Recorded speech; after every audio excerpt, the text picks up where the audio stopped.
So അപ്പോൾ എല്ലാവരും അറിഞ്ഞിട്ടുണ്ടാവും, Carlo Ancelotti Don Carlo 2030 വരെ ബ്രസീൽ സൈൻ ചെയ്യാൻ ഓൾമോസ്റ്റ് തീരുമാനിച്ചിട്ടുണ്ട്. ആക്ച്വലി ഈ ഒരു കാർലോ ആൻസലോട്ടിയെ കൊണ്ടുവന്നത് തന്നെ അന്ന് തന്നെ പറഞ്ഞിട്ടുണ്ടായിരുന്നു 2030 എന്നുള്ള പ്ലാനിലാണ് കൊണ്ടുവന്നത്. ഓക്കെ, 2026 എന്നുള്ളൊരു പ്ലാനിലല്ല ആക്ച്വലി കൊണ്ടുവന്ന്. 2026 കിട്ടിയാൽ കൊള്ളാം, ഓക്കെ, വേൾഡ് കപ്പ് കിട്ടിയാൽ കൊള്ളാം. ഓക്കെ, ഒരു 2026 ആ ഒരു വേൾഡ് കപ്പിൻ്റെ ഒരു വർഷം മുമ്പ് മാത്രമാണ് നമുക്ക് ആ ഒരു മെയ്യിൽ ക്ലബ്ബ് വേൾഡ് കപ്പ് തുടങ്ങുന്നതിൻ്റെ തൊട്ട് മുമ്പ് അവിടെ ക്ലബ്ബ് വേൾഡ് കപ്പ് റയലിനെ കോച്ച് ചെയ്യാതെ പുള്ളി നേരെ ബ്രസീലിലോട്ട് വന്ന് ചാടി. അവിടെ സാബി അലൻസോ ക്ലബ്ബ് വേൾഡ് കപ്പിന് സാബി അലൻസോ റയൽ മാഡ്രിഡിൽ കോച്ചായി. അപ്പോൾ ആ ഒരു സീസൺ പൂർത്തിയാക്കാതെ തന്നെ ഇങ്ങോട്ടേക്ക് വന്നേക്കാണ് കാർലോ ആൻസലോട്ടി എന്ന് പറയുന്നത്. കാരണം 2026 വേൾഡ് കപ്പിന് അപ്പോഴേക്കും ദിസ് ഇസ് ബ്രസീൽ, നമ്മൾ പ്ലാനിലില്ല എന്നൊക്കെ പറഞ്ഞാലും ആ ഒരു ടീമിന് ആ ടീമിൻ്റെതായിട്ടുള്ളൊരു ഹെറിറ്റേജ് ഉണ്ട്. അപ്പോൾ ആ ഒരു സാധനം മെയിൻറ്റെയിൻ ചെയ്യുന്നുണ്ടെങ്കിൽ പ്ലേയേഴ്സിനെ മനസ്സിലാക്കണം. അവിടെ കുറച്ച് ഗ്രൗണ്ട് വർക്കുകളൊക്കെ നടത്താനുണ്ട് കാർലോ ആൻസലോട്ടിയെ സംബന്ധിച്ചിടത്തോളം. അപ്പോൾ ആ ഒരു പരിപാടിക്ക് വേണ്ടി കാർലോ ആൻസലോട്ടി കുറച്ച് നേരത്തെ വന്നു. പിന്നെ കുറേ പരിപാടികൾ അങ്ങനെ കുറേ കാര്യങ്ങളൊക്കെ ചെയ്തു. ആദ്യമൊക്കെ കണ്ടിന്യൂസ് ആയിട്ട് 2 വിജയമൊന്നും വിജയിക്കാൻ പറ്റില്ല. പിന്നെ എങ്ങനെയൊക്കെയോ അവസാനം വേൾഡ് കപ്പൊക്കെ ആയ സമയത്ത് തുടക്കം ആ ഒരു തൊട്ട് മുമ്പ് ഫ്രണ്ട്ലിയിൽ 2 മറ്റേ ഈജിപ്തിനായിട്ടും പിന്നെ വേറെ ഏതോ ഒരു ടീമിനായിട്ടും എനിക്ക് കറക്റ്റ് ഓർമ്മയില്ല, ആ ഒരു 2 ടീമിനായിട്ട് കോൺസിക്യൂട്ടീവ് ആയിട്ട് വിജയിച്ചു. അങ്ങനെ വേൾഡ് കപ്പിലോട്ട് പോയി. ആദ്യത്തെ ഫസ്റ്റ് കളി തന്നെ മൊറോക്കോ ടഫ് ടീം, അത് 1-1 എന്നുള്ള സ്കോറിന് ഡ്രോ ആയി. പിന്നെ സെക്കൻഡ് ഹെയ്ത്തി 3-0 എന്നുള്ള സ്കോറിന് വിജയിച്ചു. പിന്നെ സ്കോട്ട്ലൻഡ് അതും 3-0 എന്നുള്ള സ്കോറിന് വിജയിച്ചു. പിന്നെ റൗണ്ട് ഓഫ് 32 കടന്നു. നമ്മൾ ജപ്പാനെതിരെ മാച്ച് കണ്ടു, അതും ടഫ് ടൈറ്റ് മാച്ച്, ഒരു കിടിലൻ മാച്ചായിരുന്നു. ഫസ്റ്റ് ഹാഫിൽ ജപ്പാൻ ഡോമിനേറ്റ് ചെയ്തെങ്കിലും സെക്കൻഡ് ഹാഫിൽ ബ്രസീൽ തിരിച്ച് ഡോമിനേറ്റ് ചെയ്ത് തിരിച്ചു വന്നു. അത് കഴിഞ്ഞ് നോർവേനായിട്ട് ജപ്പാനായിട്ട് നമ്മൾ കണ്ടു, പുള്ളിയുടെ ടാക്ടിക്സ് അതിഭീകരമായിട്ട് വർക്കായി. പക്ഷെ നോർവേനായിട്ട് പുള്ളിക്ക് ടാക്ടിക്സ് കുറച്ച് കൂടിപ്പോയി, ആ ഒരു പ്രശ്നം മാത്രമേ ഉള്ളൂ. പുള്ളി കുറച്ച് അതിബുദ്ധി കാണിച്ചു. അങ്ങനെ ആ ഒരു അതിബുദ്ധിയിൽ നോർവേനെതിരെ 2-1 എന്നുള്ള സ്കോറിന് പരാജയപ്പെട്ട് റൗണ്ട് ഓഫ് 16 കുറേ കാലങ്ങൾക്ക് ശേഷം ബ്രസീൽ റൗണ്ട് ഓഫ് 16 പുറത്തായി, വേൾഡ് കപ്പിൽ നിന്നും പുറത്തായി, എലിമിനേറ്റഡ് ആയി കംപ്ലീറ്റ്ലി എന്ന് പറയുന്നത്. ഓക്കെ, ഇതാണ് ഇതുവരെയുള്ള കാർലോ ആൻസലോട്ടിയുടെ ബ്രസീലിൻ്റെ ഒരു ചിത്രം അല്ലെങ്കിൽ ആ ഒരു പിക്ചർ എന്ന് പറയുന്നത്. പിന്നെ എൻ്റെ കണ്ടന്റ് ഇഷ്ടമാണെന്നുണ്ടെങ്കിൽ ചാനൽ ജസ്റ്റ് ഒന്ന് സബ്സ്ക്രൈബ് ചെയ്തിട്ടോ എന്ന് പറഞ്ഞുകൊണ്ട് നമ്മൾ സ്റ്റാർട്ട് ചെയ്യുന്നു. ഓക്കെ, അപ്പോൾ ഈ ഒരു 2030 വരെ നെക്സ്റ്റ് വേൾഡ് കപ്പ്, അത് ഇതിപ്പോൾ പറയാൻ കാരണം എന്താ പറയുക, Carlo Ancelotti is an Italian, പുള്ളി ഒരു ഇറ്റാലിയനാണ്. അപ്പോൾ ഇറ്റലി നമുക്കറിയാം കഴിഞ്ഞ 2-3 വേൾഡ് കപ്പായിട്ട് അവർ ഇതുവരെ കളിച്ചിട്ടില്ല. അവരാണെങ്കിൽ നല്ലൊരു ഹെഡ് കോച്ചിനെ തപ്പിക്കൊണ്ടിരിക്കുക. അവിടെ കംപ്ലീറ്റ് അവിടെ പാനൽ തന്നെ കംപ്ലീറ്റ്ലി മാറി. ഈ ടീം ഇങ്ങനെ വേൾഡ് കപ്പിലോട്ടും ക്വാളിഫൈ ആകാതെ ഇറ്റലി എന്ന് പറഞ്ഞാൽ 4 വേൾഡ് കപ്പുള്ള ടീമാണ്. ബ്രസീൽ കഴിഞ്ഞ ഏറ്റവും കൂടുതൽ വേൾഡ് കപ്പുള്ളത് ഇറ്റലിക്കും ജർമ്മനിക്കുമാണ്. അപ്പോൾ 2006 ചാമ്പ്യൻസ് ഒക്കെ ഇറ്റലിയാണ്. അപ്പോൾ ഇവരിങ്ങനെ വേൾഡ് കപ്പിലോട്ടൊക്കെ ക്വാളിഫൈ ആവാതെ അവരവരുടെ ഒരു ഹെറിറ്റേജിന് യാതൊരുവിധ നീതിയും പുലർത്താതെ അവിടെ വേൾഡ് കപ്പ് പൊട്ടി പാളീസായി നിൽക്കുകയാണ്. അപ്പം അങ്ങനെ ഒരു സാഹചര്യത്തിൽ ഇവർ 2 മെയിൻ കോച്ചസിനെയാണ് മെയിനായിട്ട് അപ്രോച്ച് ചെയ്തത്. ഫസ്റ്റ് വൺ പെപ് ഗാർഡിയോള, പിന്നെ കാർലോ ആൻസലോട്ടി. കാർലോ ആൻസലോട്ടി കിട്ടി കഴിഞ്ഞ് കഴിഞ്ഞാൽ അവർക്ക് ഏറ്റവും വലിയൊരു അഡ്വാൻറ്റേജ്, കാരണം ഹീസ് ആൻ ഇറ്റാലിയൻ. അതുകൊണ്ട് ഇറ്റലിൻ്റെ കോച്ചായിട്ട് വരിക എന്ന് പറഞ്ഞു കഴിഞ്ഞാൽ അവരെ സംബന്ധിച്ചിടത്തോളം അത് വലിയൊരു കാര്യമാണ്. അപ്പോൾ അങ്ങനത്തെ ഒരു സിറ്റുവേഷൻസിലാണ് ഈ കാർലോ ആൻസലോട്ടി ഇവിടെ വേൾഡ് കപ്പിൽ 2030 വരെ സ്റ്റേ ആണ് എന്നുള്ള കാര്യം കൺഫേം ചെയ്തത്. ഓക്കെ, അവിടെ പെപ് ഗാർഡിയോള പിന്നെ എനിക്കറിയില്ല, പെപ് ഗാർഡിയോള ഈ ഒരു സമ്മറിൽ എവിടെയും ജോയിൻ ചെയ്യുന്നില്ല എന്നുള്ള കാര്യമാണ് ഇപ്പോൾ കറൻറ്റ്ലി പുറത്തേക്ക് വരുന്നത്. സിറ്റി പുള്ളി എന്തായാലും വിടുകയാണ്, അവിടെ എൻസോ മരസ്കോ ജോയിൻ ചെയ്യാൻ പോവാണ്. സിറ്റി പുള്ളി എന്തായാലും വിട്ടിട്ടുണ്ട്. പിന്നെ അതേമാതിരി പുതിയ ഇറ്റലിൻ്റെ കോച്ച് എന്ന് പറയുന്നത് ആൻഡ്രെ പിർലോ ആണ്. അത് കൺഫേം ആയിട്ടുണ്ട്. ഫെബ്രിസിയോ അടക്കം പലരും കൺഫേം ചെയ്തിട്ടുണ്ട്. ആൻഡ്രെ പിർലോ ആണ് ഇനി പുതിയ കോച്ച് എന്ന് പറഞ്ഞത്. യുവൻറ്റസിനൊക്കെ റൊണാൾഡോ ഉള്ള സമയത്ത് ആൻഡ്രെ പിർലോ കോച്ച് ചെയ്തിട്ടുണ്ട്. പുള്ളി ഇപ്പോൾ കറൻറ്റ്ലി ഉള്ള ക്ലബ്ബിൽ നിന്ന് അവിടുന്ന് കോൺട്രാക്റ്റൊക്കെ അവിടെ നിർത്തിയിട്ട് പിന്നെ നേരെ അവിടെ ഇറ്റലിയിൽ വന്ന് ജോയിൻ ചെയ്യുകയാണ്. അങ്ങനെയാണ് അവിടെ ഇറ്റലിയുടെ അവസ്ഥ. അപ്പോൾ ഇവിടെ ആൻസലോട്ടി ഇവിടെ കൺഫേം ചെയ്തപ്പോഴാണ് അവിടെ ഇറ്റലിക്കാർ ആൻഡ്രോ പിർലോനെ അവിടെ സൈൻ ചെയ്തത്. മറ്റേ ആൻസലോട്ടിയിലായിരുന്നു കുറച്ചും കൂടി ഒരു പ്രതീക്ഷ ഉണ്ടായിരുന്നു. പിന്നെ പെപ് ഗാർഡിയോളയും വരും എന്ന് പലരും പറഞ്ഞിരുന്നു, പക്ഷേ അതും നടന്നിട്ടില്ല എന്തായാലും. അപ്പോൾ ഇവിടെ ആൻസലോട്ടി 2030 വരെ. അപ്പോൾ നമ്മൾ ഈ കറണ്ട് ടോപ്പിക്കിലോട്ട് വന്നു കഴിഞ്ഞാൽ 2030 ആക്ച്വലി ആൻസലോട്ടിയെ കൊണ്ടുവന്നത്. പിന്നെ വേൾഡ് കപ്പ് പോലത്തെ ഒരു ബിഗ് ടൂർണമെൻറ്റ് 4 വർഷം കൂടുമ്പോൾ മാത്രം നടക്കുന്ന ഒരു പരിപാടിയാണ്. അപ്പോൾ ഇതിൽ അതിൻ്റേതായുള്ള പ്രഷറുണ്ട്. നോർവേനായിട്ട് ബ്രസീൽ ഇതുവരെ വിജയിച്ചിട്ടില്ല. ആ കളി നമുക്ക് ആ റൗണ്ട് ഓഫ് 16 കളി കണ്ടാൽ നമുക്കറിയാം ബ്രസീൽ ഈസി ആയിട്ട് വിജയിച്ച് പോകേണ്ട ഒരു കളിയാണ്. മണ്ടത്തരം കൊണ്ട് മാത്രം, മണ്ടത്തരം പിന്നെ ഫിനിഷിംഗ് ഇല്ലായ്മയും. എൻട്രിക്കിന് നല്ലൊരു ചാൻസ് കിട്ടി, ബ്രൂണോ ഗിമറസിന് ഒരു പെനാൽറ്റി കിട്ടി. ബ്രസീൽ ജയിക്കേണ്ട കളിയാണത്.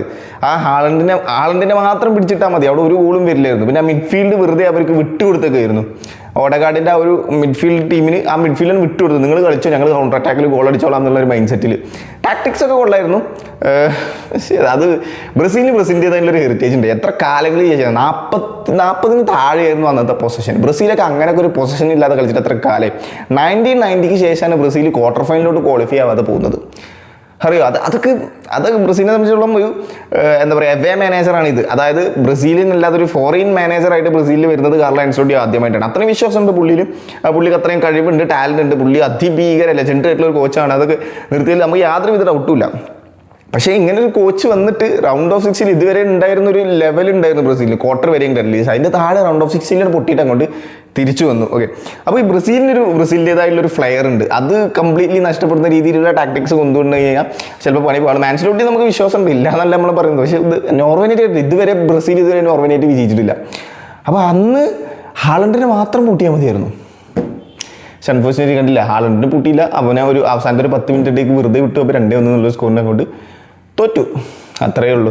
പിന്നെ കാർലോ ആൻസെലോട്ടി 2026 വേൾഡ് കപ്പിൽ പലപ്പോഴും നെയ്മറിനെ ഫസ്റ്റ് ലെവലിൽ ഇറക്കുക. നെയ്മർക്ക് എന്ന് പറഞ്ഞു കഴിഞ്ഞാൽ ഒരു പോയിന്റ് റിതം കിട്ടി കഴിഞ്ഞാൽ പിടിക്കാൻ കിട്ടാത്ത ഒരു ടൈപ്പ് ഓഫ് പ്ലെയറാണ് നെയ്മർ എന്ന് പറയുന്നത്. അപ്പോൾ അങ്ങനത്തെ ഒരു പ്ലെയറൊക്കെ കയ്യിൽ ഇത്രയും വലിയൊരു സാധനം ഉണ്ടായിട്ട്, ഇത്രയും വലിയൊരു മാസ്റ്റർ പീസ് ഉണ്ടായിട്ട് അത് ഒട്ടും യൂസ് ചെയ്യാതെ സബ്സ്റ്റിറ്റ്യൂട്ട് ആയിട്ട് ഇറക്കി നെയ്മറിന് ഒരു 85-90 മിനിറ്റൊക്കെ ആയ സമയത്ത് നോർവേക്കെതിരെ റിതം വന്നത്. അപ്പോൾ ഒന്ന് റിതം കിട്ടിയപ്പോഴേക്കും നെയ്മർ ഗോൾ സ്കോർ ചെയ്തു. അങ്ങനെ അത്രയും ഇമ്പാക്ട് ഉണ്ടാക്കാൻ പറ്റുന്ന ഒരു പ്ലെയറാണ് നെയ്മർ എന്ന് പറയുന്നത്. അപ്പോൾ അങ്ങനത്തെ ഒരാളെ ഫസ്റ്റ് ലെവലിൽ ഇറക്കാതെ വെച്ചു. അന്ന് പിന്നെ വേറൊരു കാര്യം, യൂസ്ഡ് ടാക്ടിക്സ്. നെയ്മർ അവിടെ നിൽക്കട്ടെ, അത് യൂസ് ചെയ്ത് നമുക്ക് എല്ലാവർക്കും സങ്കടമുണ്ട്. ഇപ്പം എന്താ നെയ്മർ റിട്ടയർ ആയി, തിരിച്ചു വരുമില്ലെന്നൊന്നും അറിയില്ല. 2030 ഒരു AI വീഡിയോ ഒക്കെ ഇറങ്ങിയിട്ടുണ്ടായിരുന്നു. അതിൽ ഒരു ഐഡിയ ഇല്ല തിരിച്ചു വരുമില്ലെന്നൊന്നും. വരികയാണെങ്കിൽ സന്തോഷം, അത് മാത്രമേ പറയാനുള്ളൂ. അതിന് ഈ ഒരു യൂസ്ഡ് ടാക്ടിക്സിനെ കുറിച്ച് പറഞ്ഞു കഴിഞ്ഞാൽ, അതായത് ജപ്പാനെതിരെ ബ്രസീൽ സെക്കൻഡ് ഹാഫിൽ ഫുള്ള് ക്രോസ് ചെയ്യുക. പിന്നെ അത് വിനിക്ക് ജപ്പാൻകാർ തീരെ ഒട്ടും സ്പേസ് കൊടുക്കുന്നത്. കാരണം വിനിയിലൂടെയായിരുന്നു മെയിൻ കളി വരുന്നത്. അപ്പോൾ ഗബ്രിയേൽ മാർട്ടിനെല്ലിനെ ഇറക്കി, അപ്പോൾ 2 ലെഫ്റ്റ് വിങ് ഇറക്കി. ഗബ്രിയേൽ മാർട്ടിനെല്ലി നോക്കണം, വിനി നോക്കണം ലെഫ്റ്റ് വിങ്ങിൽ നിന്ന് കയറിയ സമയത്ത്. അപ്പോൾ വിനിക്ക് കുറച്ചും കൂടി സ്പേസ് കിട്ടാൻ തുടങ്ങി. അപ്പോൾ കുറച്ചും കൂടി കളി വരാൻ തുടങ്ങി, കുറച്ചും കൂടി ക്രോസ് വരാൻ തുടങ്ങി, കുറച്ചും കൂടി ഗോൾ വരാൻ തുടങ്ങി. അങ്ങനത്തെ ബോളും ഷോട്ടുകളൊക്കെ വരാൻ തുടങ്ങിയ സമയത്ത് അപ്പോൾ ബ്രസീലിൻ്റെ ആ ഒരു ടാക്ടിക്സ് അന്ന് വല്ലപോലെ വർക്കായി. പക്ഷേ ആ സെയിം ടാക്ടിക്സ് നോർവേക്കെതിരെ യൂസ് ചെയ്തു. ഗബ്രിയേൽ മാർട്ടിനെല്ലിനെ തന്നെ ആ ഒരു പക്വറ്റയ്ക്ക് ഇഞ്ചുറി ആയ സമയത്ത് ആ ഒരു നമ്പർ 10 റോളിൽ കളിപ്പിച്ചു. നോർവേ വെൽ പ്രിപ്പയർഡ് ആയിരിക്കില്ലേ. അപ്പോൾ സംഭവം ചിലപ്പോൾ മേ ബി ശരിയായിരിക്കാം, കൗണ്ടർ അറ്റാക്കിന് സ്പീഡി ആയിട്ടുള്ള ഒരു പ്ലെയറിനാണ്. പക്ഷേ ഗബ്രിയേൽ മാർട്ടിനെല്ലി അന്നത്തെ മാച്ചിൽ എജ്ജാതി ഫെയിലിയർ ആയിരുന്നു. അന്ന് നെയ്മറെ പോലൊരു പ്ലെയർ അവിടെ അവൈലബിൾ ആയിട്ട്, but still you choose that tactics. Number 10 റോളിൽ അത്രയും പേര് കേട്ടൊരു പ്ലെയറാണ്. ബ്രസീലിലെ നമ്പർ 10 പുള്ളിയാണ്. അത്രയും പേര് കേട്ട ഒരാൾ അവിടെ ഉണ്ടായിട്ട് അന്ന് ആൻസെലോട്ടി യൂസ് ചെയ്തില്ല. അപ്പോൾ അങ്ങനെ കുറച്ച് ഓവർ ടാക്ടിക്സ് കാരണം, അല്ലെങ്കിൽ യൂസ്ഡ് ടാക്ടിക്സ് ഓവർ ടാക്ടിക്സ് കാരണം പാളിപ്പോയതാണ് അന്നത്തെ ബ്രസീലിൻ്റെ നോർവേക്കെതിരെയുള്ള മാച്ച്. ഈസി ആയിട്ട് ജയിക്കേണ്ട മാച്ചായിരുന്നു. അത് കഴിഞ്ഞ് ഇംഗ്ലണ്ടിനൊക്കെ വേണമെങ്കിൽ പൊട്ടിക്കാം. ബ്രസീൽ വീണ്ടും പിടിക്കാൻ പറ്റിയൊരു ടൈപ്പ് ഓഫ് ടീമായിരുന്നു അത്. അടുത്ത മാച്ചാണെങ്കിൽ റാഫീനിയും ഫോമായി വന്നു തന്നെ, റൈറ്റ് വിങ് ഏതാണ്ട് സെറ്റായതിന്. പക്ഷേ ബട്ട് ബ്രസീലിയൻസ് എല്ലാവരും അവിടെ സ്റ്റക്ഡാണ്. എന്താണെന്ന് സംഭവിച്ചതെന്ന് യാതൊരുവിധ ഐഡിയ ഇല്ല. ബട്ട് സ്റ്റിൽ കഴിഞ്ഞത് ഇനിയിപ്പോൾ നോക്കിയിട്ട് കാര്യമില്ല. ഇനിയിപ്പോൾ ഈ ഒരു വേൾഡ് കപ്പിൽ ഇതിൽ കുറച്ച് കാര്യങ്ങൾ മനസ്സിലാക്കി, ബ്രസീലിൻ്റെതായുള്ള കാര്യങ്ങൾ ഉണ്ടെന്ന് മനസ്സിലാക്കി നെക്സ്റ്റ് പരിപാടിയിലോട്ട് പോവുക എന്നുള്ളതാണ് നമുക്കിനിയിപ്പോൾ ചെയ്യാനുള്ളത്. വേറെ ഒന്നും ഇപ്പോൾ നമുക്ക് പറയാനില്ല. പിന്നെ ഈ ഒരു ആൻസെലോട്ടി അങ്ങനെ ഒരു കാര്യം നമ്മൾ പഴയതിൽ നിന്ന് പഠിച്ച് ഈ ഒരു സാധനം വരുമെന്ന് നമ്മൾ വിശ്വസിക്കുന്നു. അപ്പോൾ ആൻസെലോട്ടി 2030 വരെ ബ്രസീലിൻ്റെ ആ ഒരു പ്ലാനിലുണ്ട്. പുള്ളി ആൻസെലോട്ടിയും ഇന്നാണ്. അത് നമ്മളെ സംബന്ധിച്ചിടത്തോളം സന്തോഷമുള്ള ഒരു കാര്യമാണ്. കാരണം ഭീകര ടാക്ടിക്സ് ഉള്ള ഒരാളാണ്. അത്രയും ലെജൻഡറി ആയിട്ടുള്ള കോച്ചാണ്. ക്ലബ് ഫുട്ബോളൊക്കെ ഫോളോ ചെയ്യുന്ന ആൾക്കാരാണെന്നുണ്ടെങ്കിൽ ഇത് മനസ്സിലാവും. എന്തായാലും കാർലോ ആൻസെലോട്ടി ഇനി എങ്ങനെ ബ്രസീൽ ടീമിനെ മാനേജ് ചെയ്യുമെന്നുള്ളത്. അപ്പോൾ ഈ വേൾഡ് കപ്പിൻ്റെ കാര്യങ്ങളൊക്കെ നോക്കിയാൽ മതി. കുറേ കാലം എക്സ്പീരിയൻസ് ചെയ്ത് കോച്ച് ചെയ്തവന്മാർക്കാണ് അധികവും കപ്പ് കിട്ടുക. ലയണൽ സ്കാലനി 2022 ഒരു 4-5 കൊല്ലം അർജന്റീന കോച്ച് ചെയ്തിട്ടാണ്. 2018 ദശാംശം 2014 എങ്ങാണ്ടായിട്ട് മറ്റേ ഫ്രാൻസിനെ കോച്ച് ചെയ്യാൻ തുടങ്ങിയതാണ്.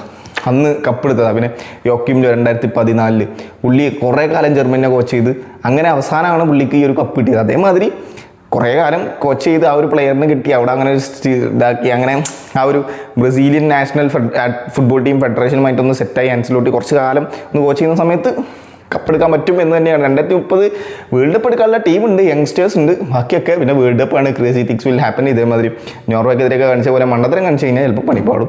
സോ നോക്കാം. എന്തായാലും ആൻസെലോട്ടി നമുക്ക് എല്ലാവർക്കും വിശ്വാസമുണ്ട് ഈ ഒരു ബ്രസീലിയൻ ടീമിനെ പുള്ളി എന്തെങ്കിലുമൊക്കെ ഒരു കപ്പ് ഇടിപ്പിക്കും, 6ാമത്തെ ആ കപ്പ് ഇടിപ്പിക്കും എന്നുള്ള കാര്യം നമുക്കൊരു വിശ്വാസമുണ്ട്. നോക്കാം എന്തായാലും. പിന്നെ കണ്ടൻസും കാര്യങ്ങളും ഇഷ്ടമാണെന്നുണ്ടെങ്കിൽ ചാനൽ ജസ്റ്റ് ഒന്ന് സബ്സ്ക്രൈബ് ചെയ്തിട്ടോ. Thank you so much.